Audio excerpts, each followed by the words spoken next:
How strange. It only seems like 30 seconds since I've been speaking into the camera. Welcome back, dear friends. Now, if you watched the last video, you will know that I haven't been able to get the auto-tuning or the tuning to work with one of the strings on the ukulele, so I'm stuck. What does someone who is trying to build a ukulele playing machine do when they're stuck? Well, they ask all their lovely subscribers and YouTube viewers for help, because there are some very, very knowledgeable, clever people out there. So fingers crossed, I'm going to get an answer. So what am I going to do during the meanwhilest? Well, I've got 18 more reciprocating chronometer kits to make. In each one, there's an extremely, well, it's lovely, but complex thing that I need to do lots of machining. Loads of these holes have to be drilled and tapped to very precise diameters, and some of the other exciting bits and pieces need to be tapped as well. In fact, here's a list, my instructions to oneself, of all the things, countersinking and drilling and tapping, and this with all sorts of different holes and things. Obviously they have to be precise, that's why I cut them on the laser cutter, but it can vary a bit. When you're working with sort of 0.01mm tolerances, you have to drill it out. So I've got very complicated instructions. In fact, I've got lots of them to try and help me not to do it wrong. The way I've been doing it in the past is with the battery drill and the drill tap, and then using these as sort of guide holes to drill and tap through. The problem is that if this isn't absolutely perpendicular, they go all wonky very, very easily because the acrylic is quite soft. So every time I've done this, I've thought there's got to be a better way. I want to build something, but I've always thought, no, that's just a waste of time. You could easily get it done in the time it will take you to build something, but not this time. Especially with all the problems with the ukulele playing machine, I'm going to build a machine to do this. It's got to go in and out under its own force, and it's got to be able to reverse and go forwards. Now, plan one. I had this lovely little motor that I used to use to move that marrionette puppet around in the model of the DT department. It's geared down an awful lot, and he's thought that's got to be powerful enough. Also made a lovely little brass turned adapter for it. Found one of these hex things, glued a magnet into it so it would hold the tap in. Found a bearing that would fit. Oh, beautiful. And then I mounted it on this block of wood, thinking I'm not going to build something special. I've got these science lab stands, so you drill a hole, put something through it, Bob's your uncle, it'll be fine. And then, as you can see, with regards to not forcing it up and down, just having a counterweight was the easiest thing, which is lovely because it can sit. Let's find a scrap of plastic to experiment on. I'm not going to risk ruining one of the actual final ones as they take about an hour to cut out. So it's sort of like that. So then I can touch it on the L, it'll then draw itself in and then undo itself. What could be simpler? Well, quite a few things as it turns out. And now to control it, I was thinking about initially having 2 micro switches and a lever and this, that and the other, and in the end I thought, hang on a minute, it can constantly be undoing itself, and then you have a little micro switch, you can just push this down, touch it against and make it dig in and start cutting. When you want it to come up, you let go. What could be simpler? Quite a few things. And it's just got a relay on the sides to adjust which way around the motor is turning. Let's give it a go. Dip it in a bit of isopropyl alcohol, put it over the hole, let's situate that there, and then we just bring it down. And that's going a little bit slowly for my liking. I used to have it going an awful lot faster, and it hasn't even reached the thread yet. That's still on the... Yes. Too slow and too weak. I looked through my drawers of stuff, interesting stuff, obviously you don't ever throw anything away, and found this. Now I cannot for the life of me remember what this was taken off, but I remember taking it off something. It's geared down but travels faster. It's beautifully made. It's been made in Germany, so it's going to be really good quality. It's 24 volts, I think it will run on 12 okay. It's not too heavy, but that would certainly have enough torque. 12 volts, so half the voltage. Look, that's a much better sort of speed, and that I've tried, and it really is strong, just the size of the motor. That's drawing about 200 milliamps at no load and goes up to about a quarter of an amp, but that's absolutely fine. Whatever this was off, obviously needed an awful lot of force. I wish I could remember. This is another very useful tool that I haven't had for that long. It's one of the stepped cutting drill bits. It is so useful for cutting out you know, sheet material. I found a nice bracket that will hold the motor and support it, and I've just drilled this out to 16. Absolutely perfect, a real joy to do. I just wanted to mark out the fixing hole, so I took the bottom off this. Oh, and look, well, it's got bronze bushing in there on the main axle drive shaft. Look, proper grease, really nicely engineered and machined bits and pieces. I'll spread the grease around, give it a new lease of life. That's really good. Look, I've now got it at 24 volts, which 20 volts, which is obviously still less than it's meant to be. But let's see what this does then. Oh. Before I do anything else though, let's take it to pieces, always the best thing, and see what's inside. It is a thing of beauty, I have to say. Little screw and 3 prongs, nice big permanent magnets. Look at the beautiful brushes. Proper carbon ones. It was caked in, it's obviously whatever it was in has been doing its job for a very long time, because it was absolutely caked in stuff. It's also got noise suppression with chokes and capacitors, so that's nice. Beautiful. So I've cleaned lots of cack off there, and I thought I'd just show you the sort of amount of cack that it had. You can see on the commutator it's absolutely filthy. All the black is sort of burnt off or ingrained carbon, so I'm going to clean all that up, because that could, as it was so clogged up, actually have been reducing the power of the motor quite considerably. So get it all cleaned up and have another go. How frustrating, despite cleaning it all up and everything. What I've just discovered, fiddling around with, well, it's 20 volts, which is high as this goes, and it's meant to be 24 volts, unlimited current, but if you start putting a load on it, it starts slowing down and getting weaker and weaker and drawing less and less current until it finally just stops moving completely, and the current drops right off to sort of 50 milliamps or something, which is really strange. I don't understand what's happening. So far, the best part of 2 days spent on this wretched thing. I could have drilled and tapped all of the 18 I've got about 5 times over in that time. It's absolutely ridiculous. But you have a dream. It's like having a mountain to climb. I've got a drill to tap and I want to motorise the process. I've just remembered what the motor was out of. It was out of an old curtain opening machine that we had set up in the lounge. And God, it must be 20 or 30 years. It was opening and closing the curtains every day. That's what it was from, and I think the capacitors died, and then I managed to short circuit it trying to replace the capacitors, and then it was all just a pain. But I kept the motor. It's just not working properly.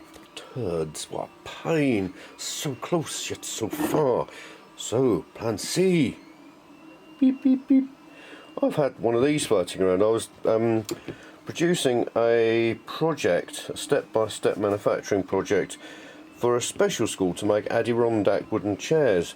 One of the things I needed to find was some sort of drill screwdriver that the students could use without causing too much risk to themselves and being quite accessible and easy to use. I found these ones, which are lovely. They're called IXO by Bosch, and they charge up with a USB plug, and I believe you can even get them with things like corkscrew attachments. They're sort of spreading out, aiming the marketing a little bit wider. This has been sitting around for ages. I don't really use it very much, if at all, but I've just tested it, and it goes at the right speed, and it's got enough power to go through with the tap, the drill tap, which is great news. And this leak, because I've taken it to pieces, obviously I want to see what's inside. I didn't photograph it sadly, but there's a little 3.6 volt motor, titchy little thing, and then the planetary gearbox and things. But it shows you 3.6 volts with a little motor spinning around. There's enough power and speed to do that. This is absolutely knackered. It's a shame, but there you go. So what I've decided, because I was thinking, I've been sitting here for ages actually, thinking, should I saw this up, or when I had it apart, shall I work out a way of mounting that, and should I do this? It's just a shame I can't bring myself to ruin this perfectly good working drill. So this morning's project is to make something to hold this. I've just drawn it out on the CAD, and I've just cut out a trial one from 3mm. There are so many simpler ways of doing this, right down to cutting out a hole, leaving that in situ and just gluing that into a circular hole. What could be simpler? It's ridiculous. Oh, this wretched thing. I've got to actually drill and tap some holes soon. Today, in fact. Let's see. Let's look at what I'm doing. I want to have the release thing facing out. Is it going to... Oh! Oh! Oh! Joy unbounded. Oh, it fits a treat. I enlarged the whole thing by 0.1mm just in case it was going to be a bit tight, so I had to snap the other one off. Oh, that is a joy. And it's just nice because there's enough space for super glue to get in there. Right, stop enjoying it, and that's free to turn and isn't going to be glued. Oh, we're a step closer, dear friends, to actually tapping a hole. And here, finally, is version 3. Let's see how well it works.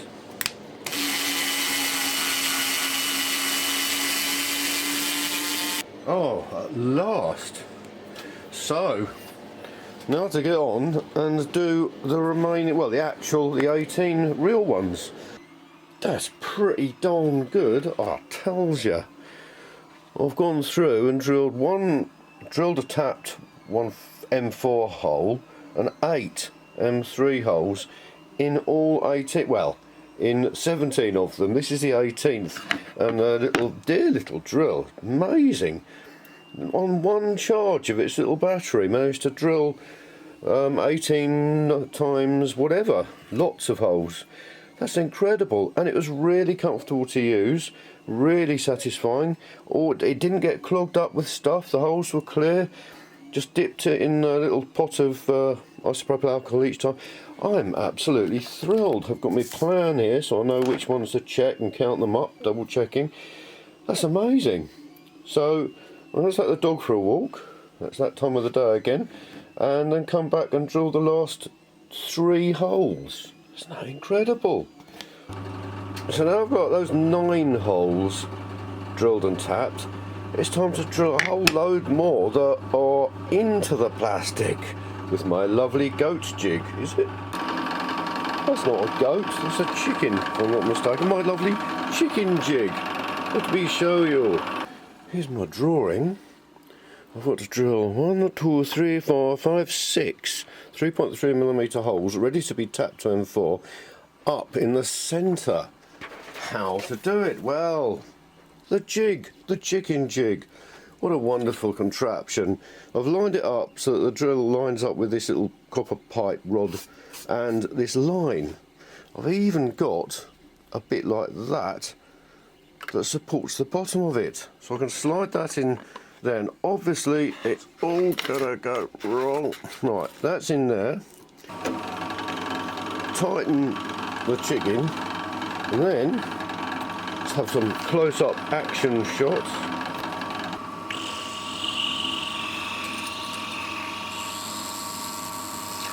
Look at that. What a joy. I can slide it along and now line this hole up with the actual lines, like something like that, which is probably wrong because the camera's on. No, it's not too bad. These are for the grub screws that hold the axles in place, so it doesn't matter if they're off a little bit.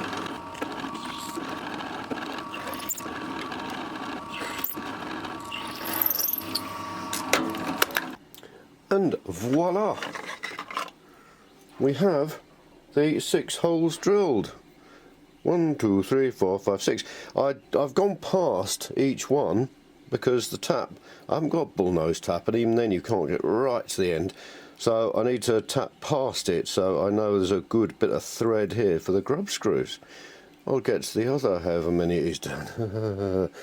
All I've done the last 2 days is drill holes and tap them, which it makes a change, I suppose. Anyway, is that the drill tap works by scraping out the oh, I didn't focus then. by scraping out the slots, the thread. So there's a lot of friction, and I realise that because it gets warm because I pick it off after each time. But you also see the isopropyl alcohol boiling. Let me try and show you. I don't know why I find that fascinating, but it's just fascinating. Actually, I think the reason I'm so fascinated by some very small bubbles is that it is the afternoon of the second day of just drilling and tapping holes, and I'm going slightly out of my mind looking for anything of interest. I'm going to start. Ooh, look at that bit of paint there. Anyway, let's just get on with it. Note to self. Second note, I believe. The last time I forgot. The drill tap isn't long enough. Where's the light? Isn't long enough to reach that hole or that hole. So I've drilled and tapped them all so far as I can, and they won't go far enough. So now I'm reduced to going through the whole lot again, drilling a larger hole for a different tap to fit into, so it'll reach the actual end.